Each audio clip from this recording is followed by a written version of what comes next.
RM1 dah. Saya jual RM1 je. RM1 dah. RM1 dah. Lah ni ada RM1. Ha. Set.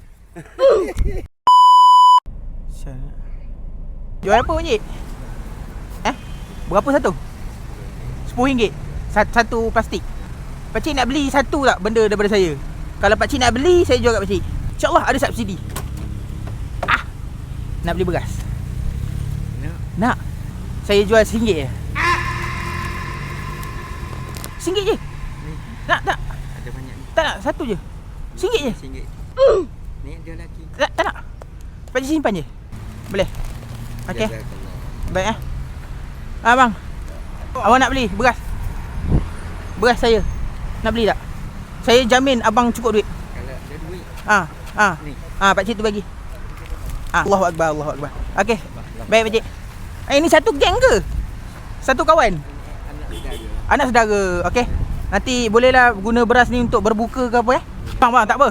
Saya masih puasa. Bang, saya takut perjalanan lagi habis. Okey baik. Okey baik, sama-sama. Banyak dapat ikan je. Jual ke apa ikan? Cik, tapi saya pun ada benda nak jual. Cik nak beli tak? Nak tambah? Tak, ada nak beli tak? Ni tak ada duit ni. Tak ada duit? Tak ada duit. RM1 pun tak? Tak ada. Ada berapa ringgit ya? RM1 dua hari tu ya. RM1 dah? RM1 dah. Lah ni ada RM1? Ha. Set. Ciling pun kita okey lah. Ciling pun okey. On lah. Alhamdulillah rezeki. Nah. Alhamdulillah. Boleh lah. Buat buka puasa ke sahur nah. Alhamdulillah buat buka puasa. Baik. Terima kasih.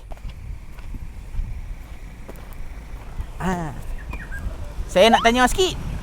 Saya nak jual barang sikit. Nak beli barang ke? Dia murah-murah je. Tak payah anak tak tinggal duit tak payah.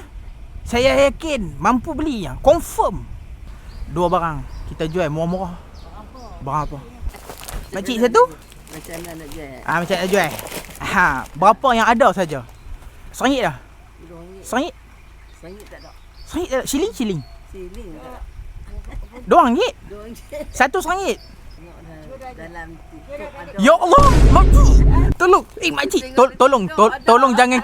tolong jangan kenal siapa-siapa makcik. Ya Allah, habis rosak kerja aku. Tak ada sikit. Saya tak nak RM5. Ada RM2? Tak apalah RM5 tak apa duit lah. Tak mau. Saya nak RM2. Tak ada. Ada. Terima kasih. Kira abang bayar untuk mak dengan makcik ni belanja. Terima kasih bang. Okey, terima kasih nah. Dua orang pilih lah dah. Dua kita bagi seorang sikit. Satu lah. Okey, balik dulu lah. Baik, selamat puasa. Assalamualaikum. Baik.